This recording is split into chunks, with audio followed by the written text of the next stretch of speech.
What is up, everybody? And welcome back to Laying the Points with Farley Bets.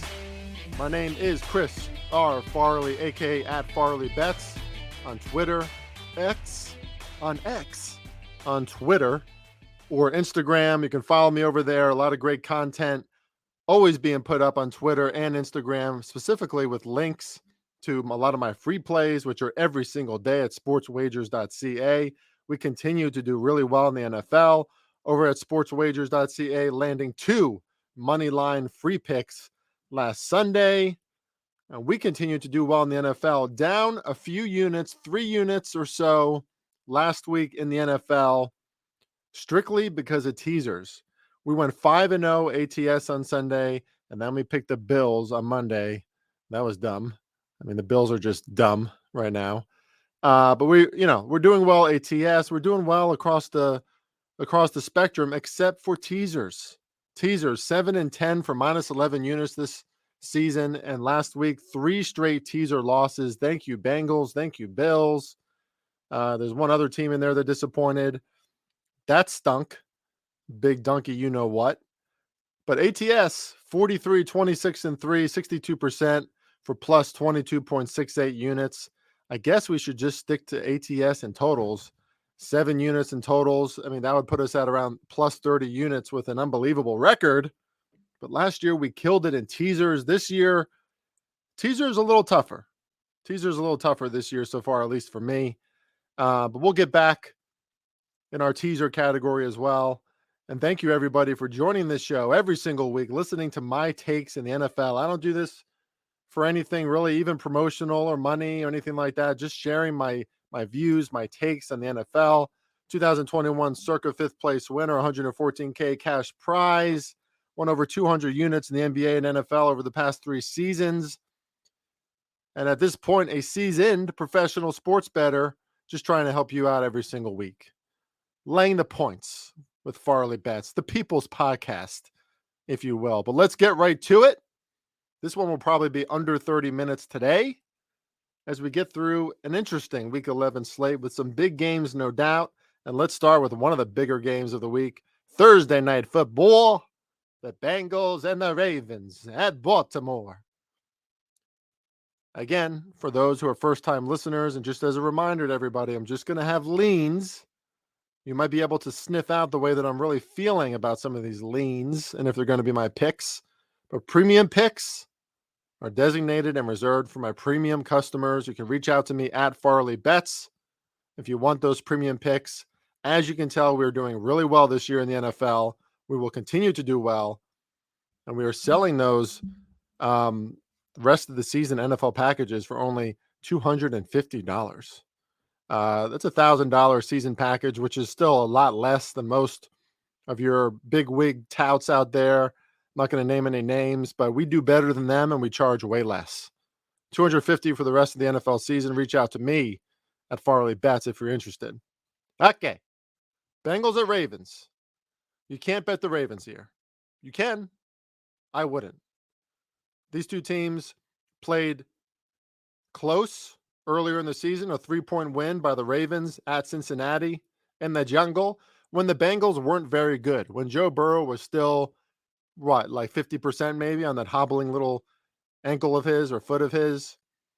Off of a loss against Houston, against CJ Stroud, who is the truth, obviously.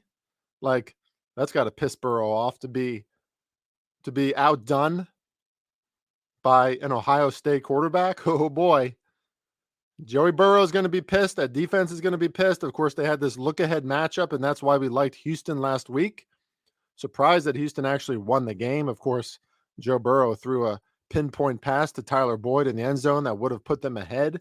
But there's no guarantee the Bengals would have won, right? Because Houston still has CJ Stroud, and we saw what he did. He tore up that Bengals defense over and over again last week. That kid, he looks like he's been ready to play NFL ball for years. I'm not betting against CJ Stroud right now, but what I am going to bet against is the Ravens. Lamar Jackson rightly has been getting a lot of praise, but he's also throwing plenty of interceptions this season. He's missing a lot of long balls. we're kind of sort of seeing the same old shit from Lamar Jackson, aren't we? Bengals have the better quarterback. They are super desperate. Like, the Bengals can't lose this game. You go down 0-2 to the division leader, and that would make them what, 5-5 if they lost? No, can't do it, Cincy.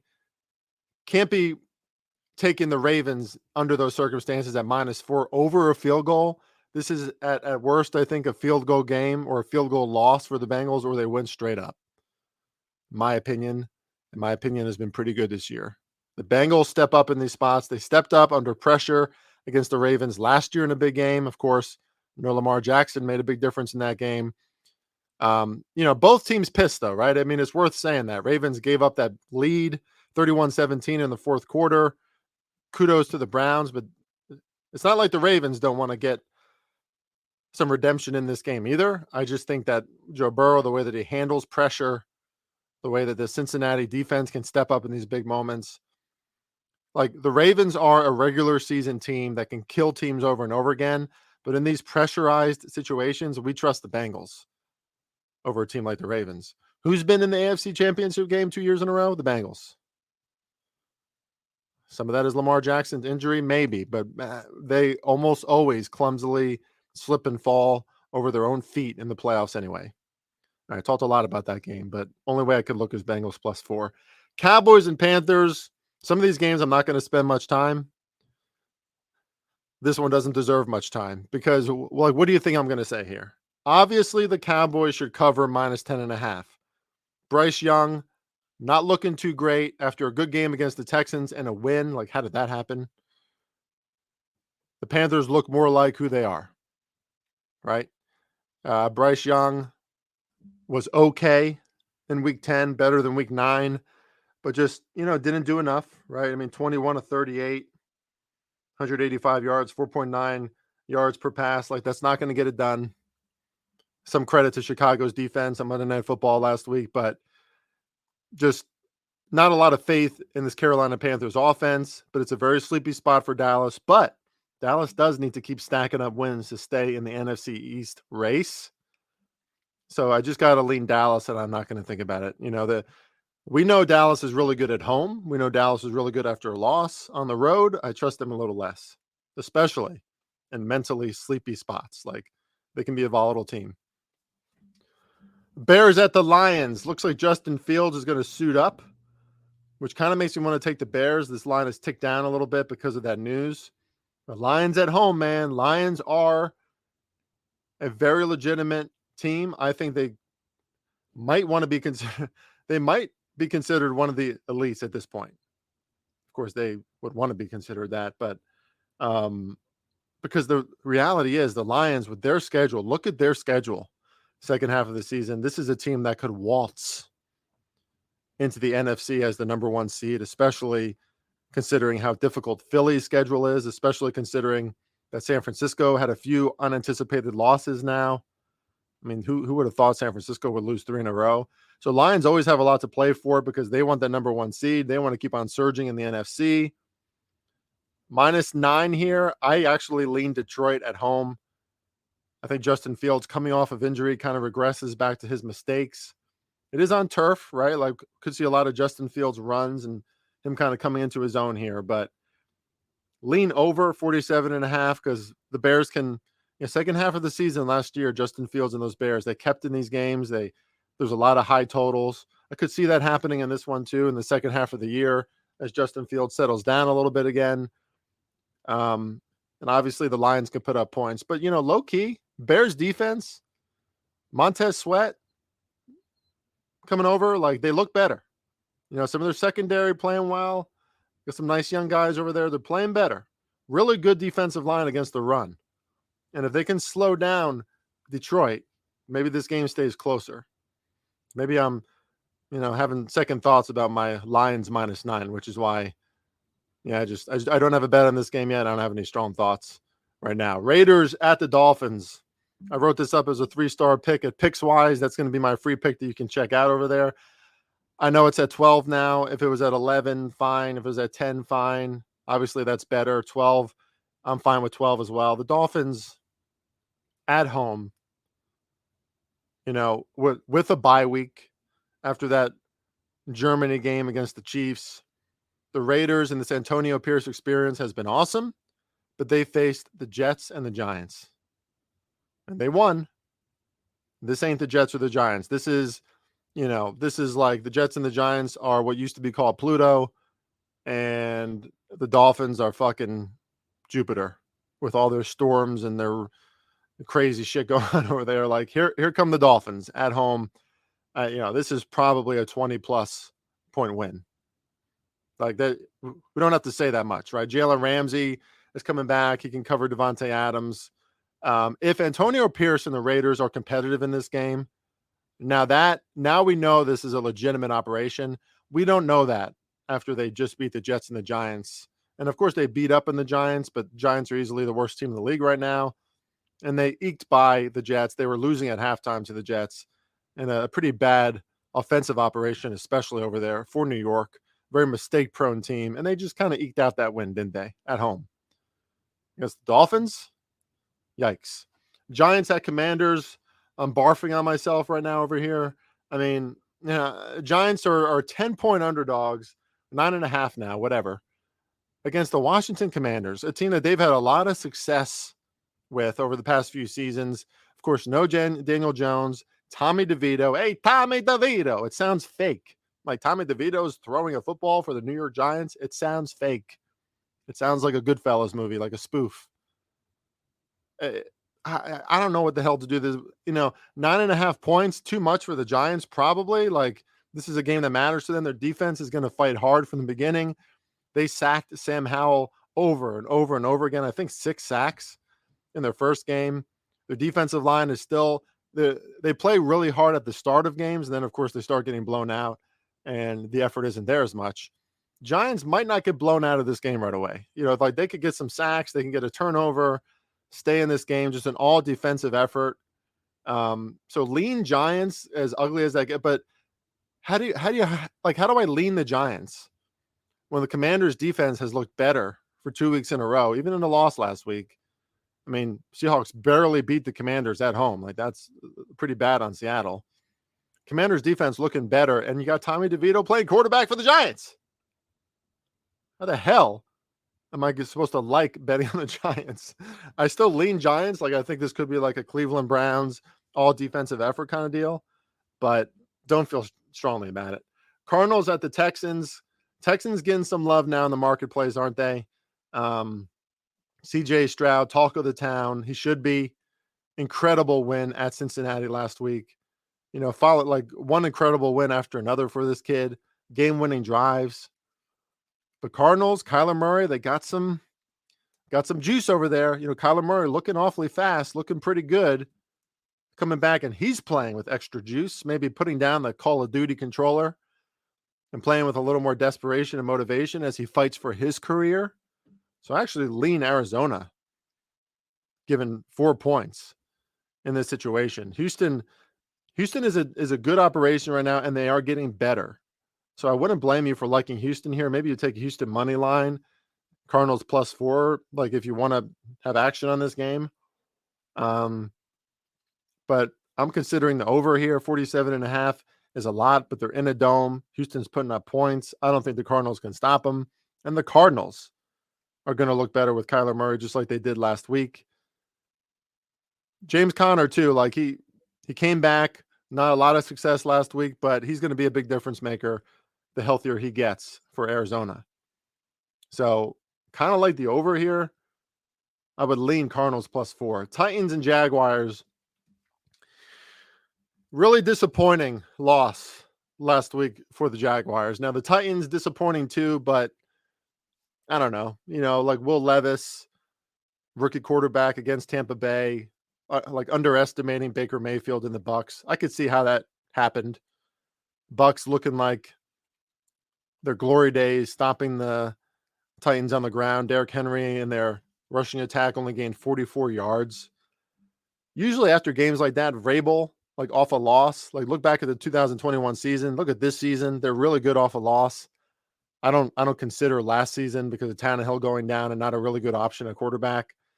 But plus 6.5 in a divisional game against this Jaguars team who they've been playing really well. Like they profile well against teams like the Titans. Like they won 5 straight against teams like the Titans, but it is a divisional matchup. And is Trevor Lawrence's confidence shaken up a little bit after that obliteration from the 49ers, right? Like, and there's some stats coming out now. Warren Sharp, really good tweet. Check out his tweet on Trevor Lawrence against the blitz and against pressure. Out of 35 quarterbacks, he's like 34th and 35th, like one of the worst in the NFL under pressure. Titans can bring pressure. Vrabel knows how to create pressure. First time seeing this Titans team all year. Plus 6.5 is too many points for Vrabel in a divisional game when they're kind of still in it. Like they're 4th in the AFC South, but it's the AFC South. And if Will Levis can get in stride and play a little better this week, looking a lot like a rookie last week, right? But, Tampa Bay, I think, kind of just played him really well. I mean, the Tampa Bay defense really showed up last week. I don't trust the Jaguars defense quite as much. Young, inexperienced, exposable. Lean Titans plus 6.5. Steelers at the Browns. I loved the Browns initially, but we just heard that Deshaun Watson, poor Deshaun Watson, not poor Deshaun Watson, but kind of head scratching here after a great game, made some great throws in that comeback win last week. Deshaun Watson, season-ending shoulder surgery. So I guess we're getting PJ Walker against the Steelers. I got to tell you guys, like straight up, I gave a Browns alt line minus 6.5 in this game to my premium customers. I still don't feel that bad about it. Like the Browns defense could totally show up, totally shut down the Steelers here. The Steelers have been a bad offensive operation. I mean, they ran for over 200 yards last week. Like that was kind of strange. I don't even know how that happened. I'll have to see more of that to believe it can happen again. But the Browns defense is obviously extremely good. Top 5 in almost every fucking category that matters. This could be an all defensive, crazy, all-in effort from the Browns. Kind of still don't hate them here, but don't feel quite as good about that alt line now that Deshaun Watson is out. Good Lord. Chargers at the Packers. This is one that I'm just kind of back and forth about. Chargers, Packers. Jordan Love looked actually pretty damn good last week. Like the Packers came out on fire. I wasn't expecting that either, to be honest. Still lost, still didn't cover against the Steelers ultimately, but that was kind of a bad bounce at the end that made that happen, right? Like Jordan Love played well. Green Bay's defense played well. I mean, not against the run, they didn't, but they kept Kenny Pickett in check for most of those games. Like not a lot of explosive plays from the Pittsburgh offense, which is what the Pittsburgh offense depends on. If the Packers can prevent those against the Chargers, they have a shot here. But 3 seems a little low. I mean, Chargers on the road, arguably better on the road since they don't have a real home field advantage. Who doesn't want to win at Green Bay? Lean Chargers, especially coming off that humbling loss to the Lions. Bucks at 49ers. 49ers an appropriate 11.5 point favorite here. This is just a spread that's speaking to a class difference. I'm sure the 49ers win this game. 11.5 is a lot. 11.5 is a lot for how hard Baker Mayfield fights, for how hard their defense fights, for a team that's trying to stay in the NFC South race. That's all I got to say on that. I mean, Bucks plus 11.5 is a lot of points. Jets, Bills. If you think I'm going to tease down the Bills after last weekend and that shit show, that ain't going to happen. So then I have to be leaning Jets plus 7, right? Like Zach Wilson, this operation, losing to the Raiders, losing a few in a row now. Desperation kind of seeping in again. Aaron Rodgers saying that he might come back in December. Like, we'll see about that. That would be crazy. But we saw how unscathed, how unafraid the Jets were against the Bills in week 1 after Aaron Rodgers went down. And, Bills want some revenge here. I know it's at Orchard Park, but right now, I do not trust the Bears. I'm sorry, the Bills. I do not trust the Bills as far as I can throw them. Josh Allen is in his head. Sean McDermott has to start questioning his philosophies and coaching. His defense is disappointing in big spots.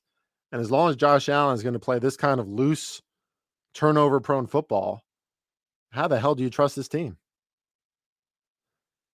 Jets +7 feels pretty good in that spot. Haven't taken it yet, but talking myself into it.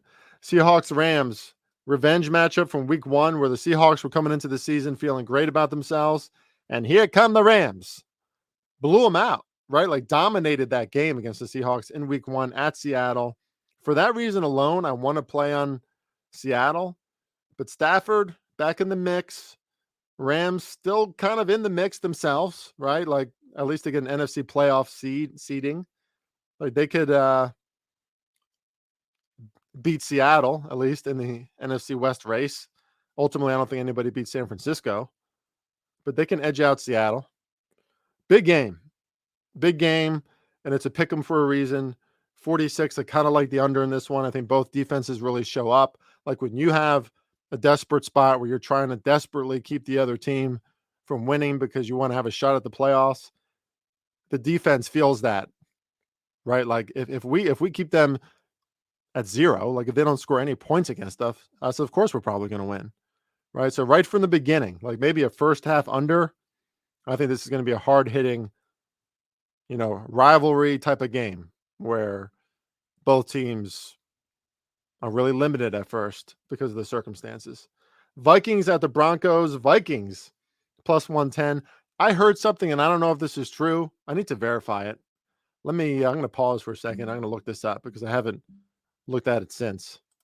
Okay, sorry. Yeah, I thought it was bullshit, but somebody reported on Twitter, and I thought it was like a legitimate tweet saying that Jaren Hall is going to start in place of Josh Dobbs for the Vikings. Like that would be. Oh, you're hearing some clicks here, probably. That would be like absolutely egregious if for whatever reason Kevin O'Connell decided to start Jaren Hall instead of Josh Dobbs. That is not happening. It shouldn't happen. Josh Dobbs and this Minnesota Vikings team who have now won what, 5 straight? I think it's 5 or 6. I'm not fading this team. I'm not going to fade this team when the Broncos just got a win in Buffalo and probably feel way too good about themselves. Kudos to Sean Payton and the Broncos are playing much better football.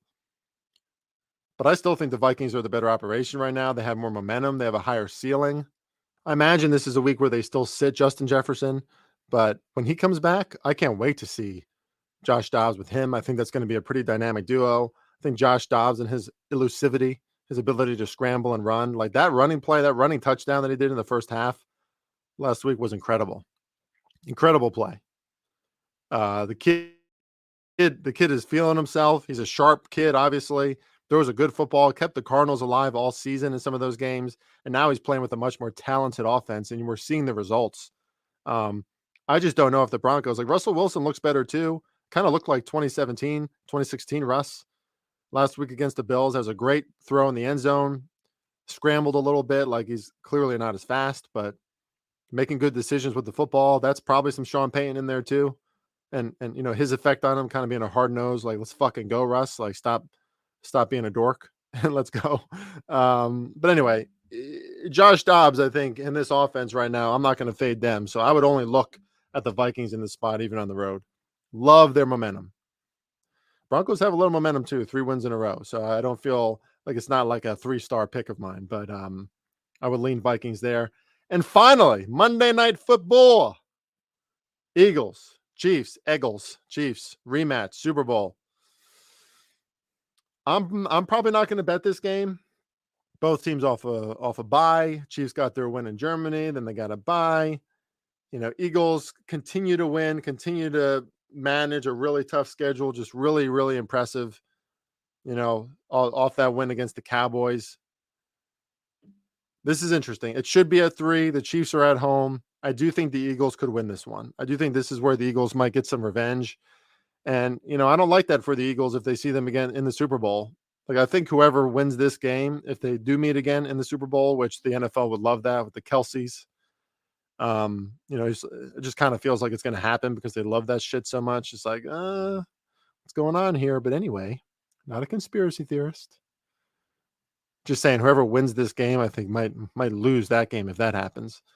Because vengeance is mine, says the NFL. Like, especially with elite quarterbacks, elite operations like the Eagles and the Chiefs, they're going to answer in these situations. And it's hard to know. Like, I do trust Andy Reid and Patrick Mahomes more at the end of the day. That's why I bet on them in the Super Bowl. That's why we won betting on them in the Super Bowl. But do I trust them with kind of how pedestrian their offense can look at times this season? Not really clicking on all cylinders just yet. And Philly can just out physical you, right? They can just punk you, bully you on both sides of their lines. So I think Philly's coming into this game more ready for it. Chiefs at Arrowhead. This is a game I'm just going to sit back and watch. Everybody's going to want to bet this game. I'm not going to enjoy it. I do think the Eagles win. And then the Eagles are going to start facing some really tough games, and they might have a few losses. But this one really matters to them. +3 is where I would lean on Philly. Flew through this podcast today. Thank you, everybody, so much for listening.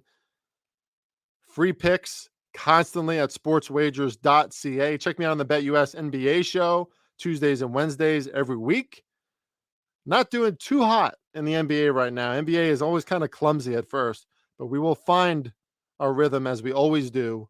3 straight years of winning, over 100 units won in the NBA. Thank you so much, everybody, for listening. At Farley Bets is where you can find me. Reach out to me if you're interested in premium picks. Let's fucking go. Let's get some damn money. See you later.